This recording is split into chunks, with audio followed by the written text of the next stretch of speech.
Have you ever been in that situation where you're giving your absolute best to a relationship, whether it's a romantic one or friendships, but it looks like you're doing nothing?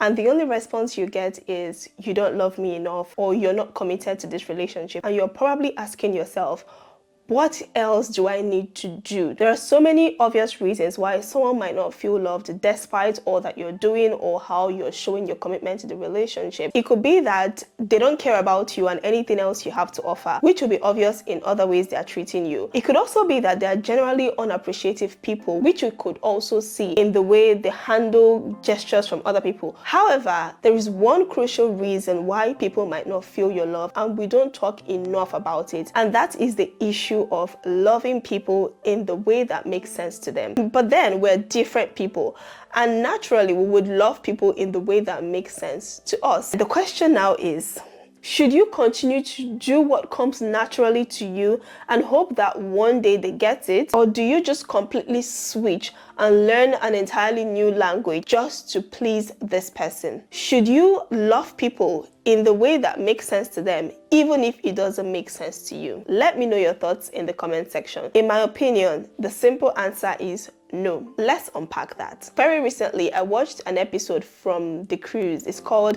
If Ex-Best Friends Were 100% Honest. And in that episode, these two friends, Tolu and Frederica, actually caught my attention because even though generally the relationship between both of them seemed one-sided, I could still tell that at some point, both of them were giving their best to the relationship according to them, but they were not understanding it. And that is one thing we need to understand when we are loving people. Love is not a monologue. It is not a performance that you give your absolute best to and expect that the audience will just clap.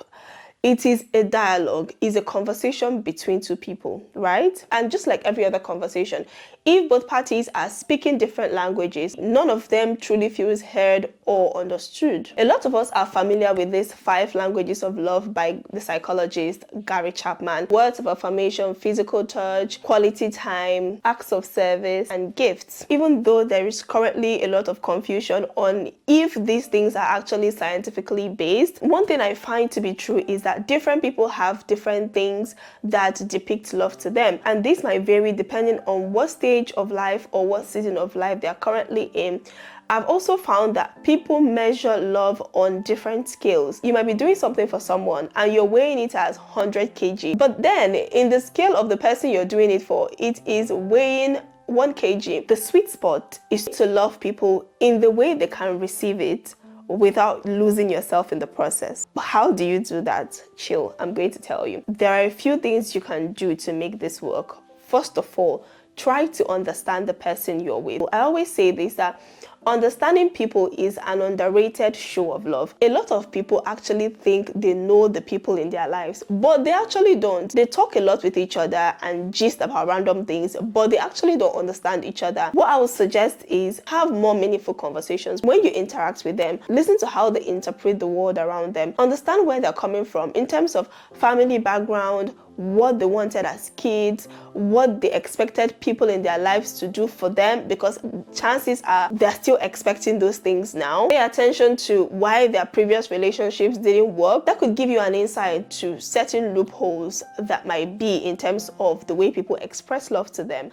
And please, don't shy away from asking direct questions. Like I said before, what depicts love to people might change per time, per season, per age, per stage of life.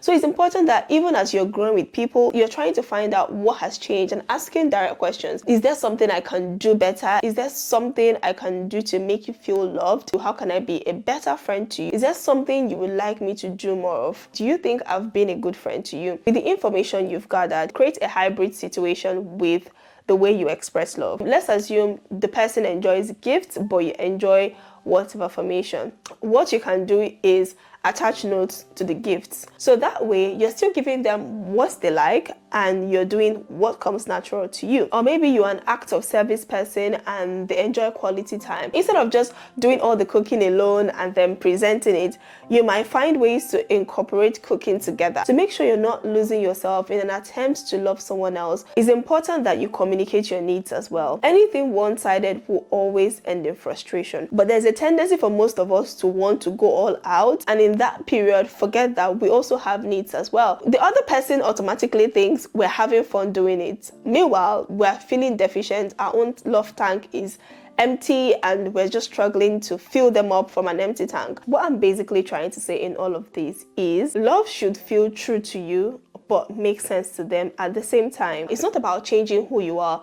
Is about being intentional, because at the end of the day, it's not necessarily the things you did, but how it was received. I know you cannot always control how it was received, but as much as lies within you, you need to make sure that you're packaging it in the way that the other person can receive it. Except there are other factors that affect the relationship, such as the ones I've explained earlier, where the person just doesn't value you or what you have to offer, or the person is naturally an unappreciative person. Let me know in the comment section, do you have a love language? I will drop mine in the comment section as well. I want to know how you feel loved. See you in my next video. Bye.